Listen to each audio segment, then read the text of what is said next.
பல்கலைக்கழகங்களில் வேந்தர்கள் என்ற அந்தஸ்தோடு இதுவரையிலும் நீடித்த ஆளுநர்களை நீக்கி தமிழ்நாடு முதலமைச்சரே வேந்தராக பொறுப்பேற்கக்கூடிய வகையில் முழு அதிகாரங்களையும் மாநில அரசு எடுத்துக்கொள்ளக்கூடிய வகையில் தமிழ்நாடு சட்டமன்றத்தில் 10க்கும் மேற்பட்ட மசோதாக்களை நிறைவேற்றி ஆளுநருக்கு தமிழ்நாடு அரசு அனுப்பி வைத்தது. அந்த மசோதாக்கள் முழுக்க ஆளுநருடைய அதிகாரத்தையும் பறிக்கக்கூடிய வகையிலே இருந்த காரணத்தினால், மேலும் பல்கலைக்கழகங்கள் உடைய துணைவேந்தர்களை நியமிக்கக்கூடிய அந்த குழுவில் யுஜிசி என்று அழைக்கப்படக்கூடிய பல்கலைக்கழக மானிய குழுவினுடைய உறுப்பினரும் இடம்பெற வேண்டும் என்ற விதிகளெல்லாம் நீர்த்து போய்விடும், அர்த்தமற்றதாகிவிடும் என்ற காரணத்தினால் ஆளுநர் அதற்கு ஒப்புதல் அளிக்கவில்லை.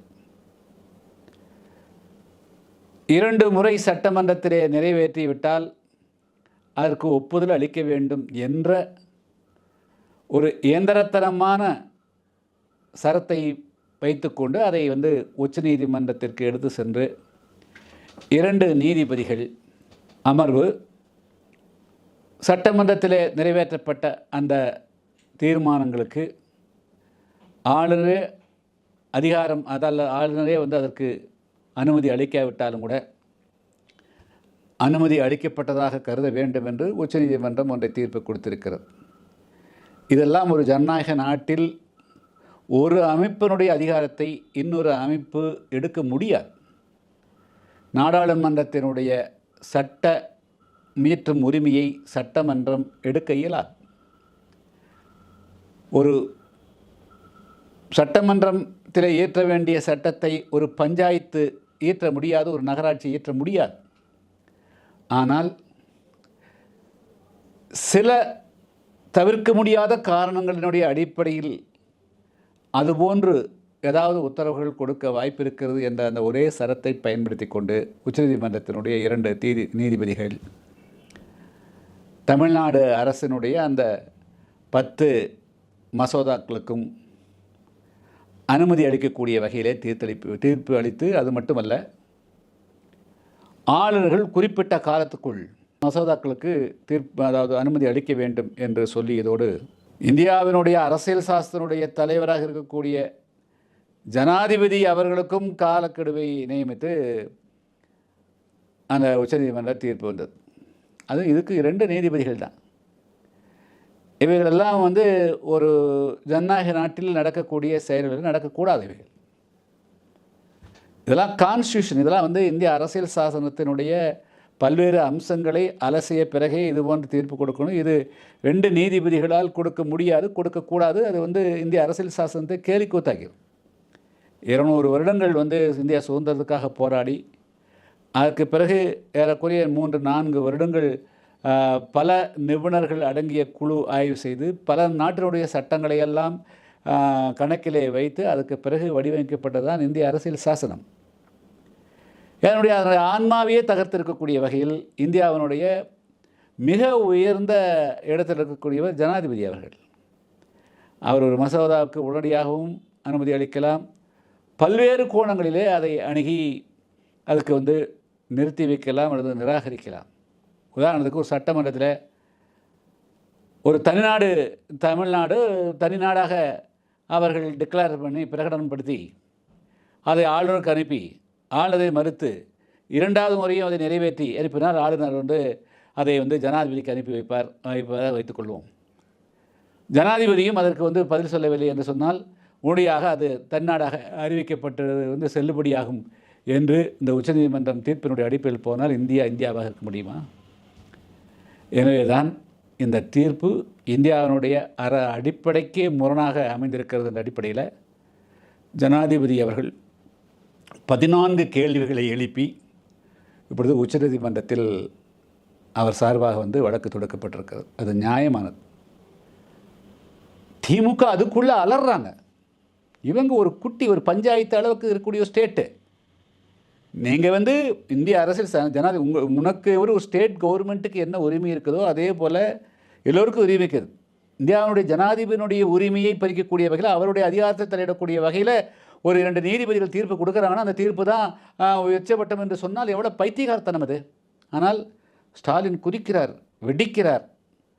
இதையும் எடுத்து போராடணும். இப்போ நாங்கள் என்ன முடிவு எடுத்துக்கிறோம்னா, இந்த மாதிரி ஒரு வேளை வந்து இம்ப்ளீட் ஆச்சுன்னா புதிய தமிழகம் கட்சியின் சார்பாகவும் ஜனாதிபதி அவர்களுக்கு வந்து காலக்கெடுவை வந்து உச்சநீதிமன்றங்கள் நிர்ணயிக்க முடியாது.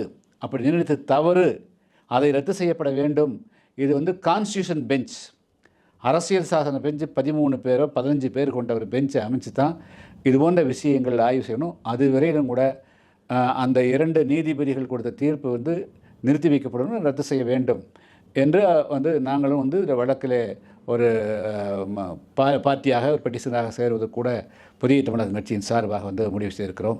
எனவே வந்து தமிழ்நாடு வந்து மத்திய அரசை சாடுறாங்க, ஜனாதிபதியை சாடுறாங்க. அப்போ இவங்களுடைய நோக்கம் என்ன? இவர்கள் நினைத்ததெல்லாம் தீர்ப்பாக கிடைக்கணும்னு சொன்னால் அது என்ன அகங்காரமான போக்கு? ஜனநாயகத்தில் இவங்க ஒரு நீதிபதிக்கு தீர்ப்பு வாங்கிக்கிறாங்க, அதை எடுத்து ஜனாதிபதி அவர்கள் 14 கேள்விகளை கேட்டு போய்க்கிறாங்க. பொறுமையாக இருக்கணும். நீ சட்டத்து மேல் நம்பிக்கை இருக்குது, இந்திய அரசு சாசனத்தை உண்மையாக மதிக்கக்கூடியவங்கன்னா நீங்கள் வந்து அது பொறுமையாக இருக்கணும்.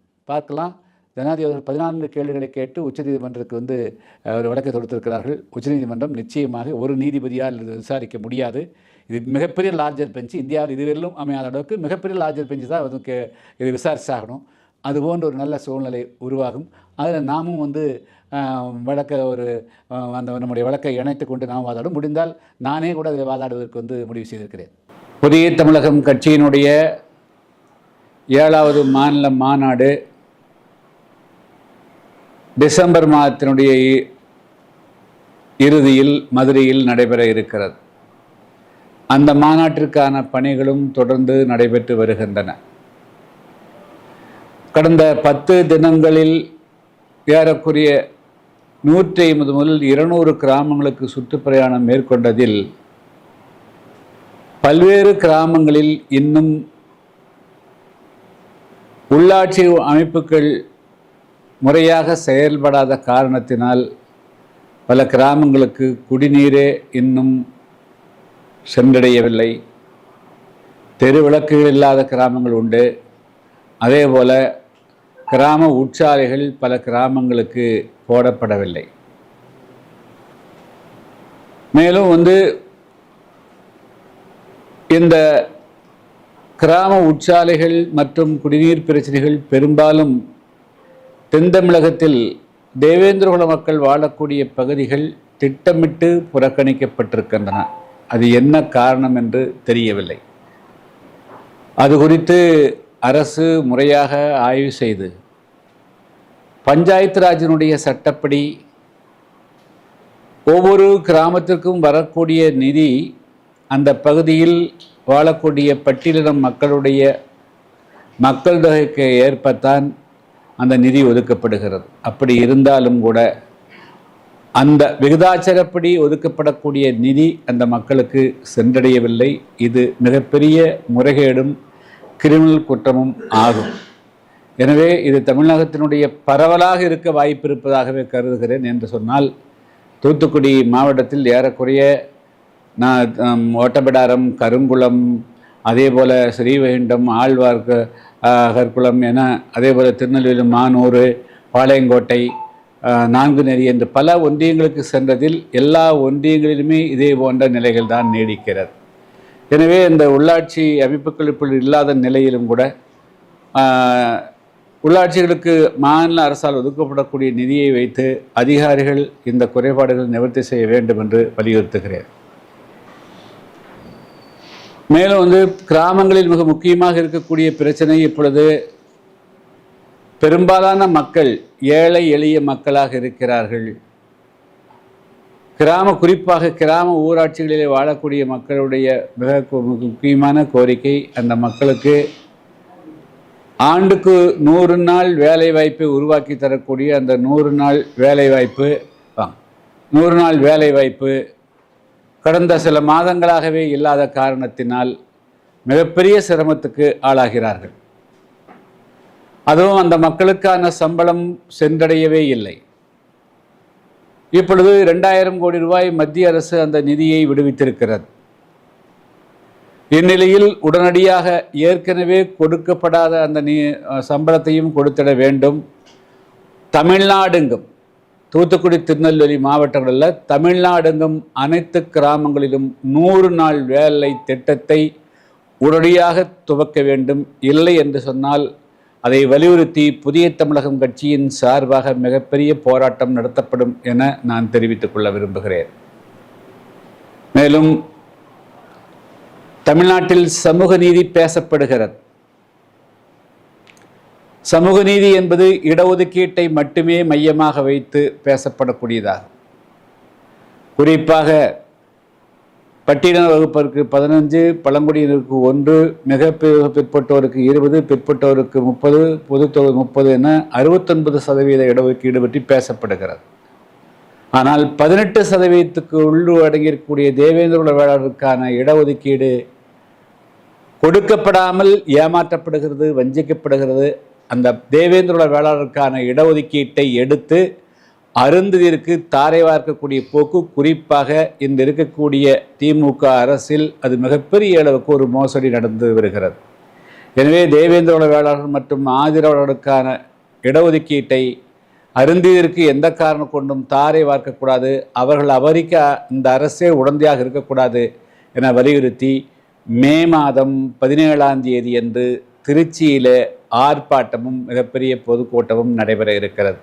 தமிழகத்தினுடைய அனைத்து மாவட்டங்களிலிருந்தும் புதிய தமிழகம் கட்சியினரும் மற்றும் பல சமூக ஆர்வலர்களும் இதில் திரளாக கலந்து கொள்ளவிருக்கிறார்கள். ஆட்சியிலும் பங்கு, அதிகாரத்திலும் பங்கு என்ற முழக்கத்தோடு தான் இந்த மாநாடு நடைபெறும். அதுதான் இந்த மாநாட்டுடைய மிக முக்கியமான நோக்கமாகும். என்று சொன்னால் தேர்தல் நேரங்களிலே கூட்டணிகள் சேர்க்கப்படுகின்றன. தேர்தல் முடிந்தவுடன் இந்த கூட்டணிகள் முறிந்து போய்விடுகிறது. லட்சக்கணக்கான நமக்கு 234 தொகுதிகளிலும் இருக்கக்கூடிய அந்த மக்களுடைய வாக்குகளை வாங்குகிறார்கள். அதுக்கு பிறகு அந்த மக்களுக்கு எந்த விதமான நன்மைகளையும் அந்த ஆட்சிக்கு வரக்கூடியவர்கள் செய்ய மறுக்கிறார்கள் அல்லது அந்த மக்களை புறக்கணித்து விடுகிறார்கள். அதன் காரணமாக வாக்களித்த மக்கள் மிகப்பெரிய ஏமாற்றத்துக்கு ஆளாகிறார்கள். அதை தடுப்பதற்காகத்தான் நாங்கள் ஆட்சியிலே பங்கு, அதிகாரத்திலே பங்கு என்பதன் மூலமாக இப்பொழுது கூட்டணியை வெல்லுவதற்கு பயன்படக்கூடியவர்கள் அந்த கூட்டணியிலே ஆட்சியிலும் பங்கு பெறுவதன் மூலமாக அனைத்து தரப்பு மக்களுடைய அபிலாஷம் நிரப்பப்படும். அது இன்க்ளூசிவ், எல்லாரும் சேர்ந்து ஒரு ஆட்சி அமைப்பதன் மூலமாக அனைத்து மக்களுக்கும் அந்த அரசனுடைய திட்டங்கள் முறையாகவும் கடைசி கோடி மனிதனுக்கும் அது சென்றடைய வேண்டும் என்பதற்கு தான் ஆட்சியிலும் அதிகாரத்திலும் பங்கு என்ற முழக்கத்தோடு தான் நான் புதிய தமிழகம் கட்சியினுடைய டிசம்பர் மாநாடு நடைபெற இருக்கிறது. கூட்டணியை முடிவு செய்வதற்கு இன்னும் காலம் ஏறக்குறைய 1 வருஷ காலம் இருக்குதுங்க. அதனால் கூட்டணி இப்பொழுது இல்லை. நாங்கள் எங்களுடைய கட்சியை கிராமந்தோறும் வலுப்படுத்தி வருகிறோம். அதே போல் இப்பொழுது 2026 தமிழகத்தை பொறுத்த மட்டிலும் இன்றைக்கு இருக்கிற ஆட்சியை மாற்றி அமைக்கப்பட வேண்டும். அதுக்கு ஒரு வலுவான கூட்டணி அமைக்கப்பட வேண்டும். இந்த வலுவான கூட்டணி என்பது அது ஆட்சி அதிகாரத்திலே பங்களிக்கக்கூடிய கூட்டணியாக இருக்க வேண்டும் என்பதில் அந்த முழக்கத்தோடு அந்த கருத்தை முன்னெடுத்து இப்பொழுது நாங்களுடைய பிரச்சாரத்தை எடுக்கிறோம். யாருங்கிறதெல்லாம் இந்த டிசம்பர் மாநாட்டில் புதிய தமிழகம் கட்சியினுடைய நிலைப்பாட்டை நாங்கள் அறிவிப்போம். திமுக அரசு பொறுப்பேற்று 4 ஆண்டு சாதனைகள் எதிர்கட்சிகள் பொறுத்துக்கொள்ள முடியவில்லை. தமிழக முதல்வர் தன்னுடைய கருத்தை பதிவு செஞ்சிருக்கிறார். இதை பற்றி கருத்து நிச்சயம் அவர் சொல்றது உண்மையானது. அவங்க ஆட்சியை எப்படி பொறுத்துக்க முடியும்? ஆட்சியிலே கொடுத்த வாக்குறுதி 505 வாக்குறுதியில் எதையுமே நிறைவேற்றாத போது அந்த ஆட்சியை 4 ஆண்டு காலம் பொறுத்ததே மிகப்பெரிய விஷயம். மக்கள் இந்நேரம் பொங்கி எழுந்திருக்கணும் இந்த ஆட்சிக்கு எதிராக ஆச்சுங்களா. அதனால் எதிர்கட்சிகள் பொறுத்து கொண்டு இருந்ததும் தப்பு, மக்கள் பொறுத்து கொண்டு இருந்ததும் தப்பு. இந்நேரம் எல்லாருமே ஒன்றாக பொங்கி எழுந்திருக்கணும். ஏன்னா கொடுத்த எந்த வாக்குறுதியுமே அவர்கள் நிறைவேற்றலை. மாதம் ஒரு முறை மின்சார கட்டணம் கொண்டு வரப்படும் சொன்னார்கள், அது பண்ணல.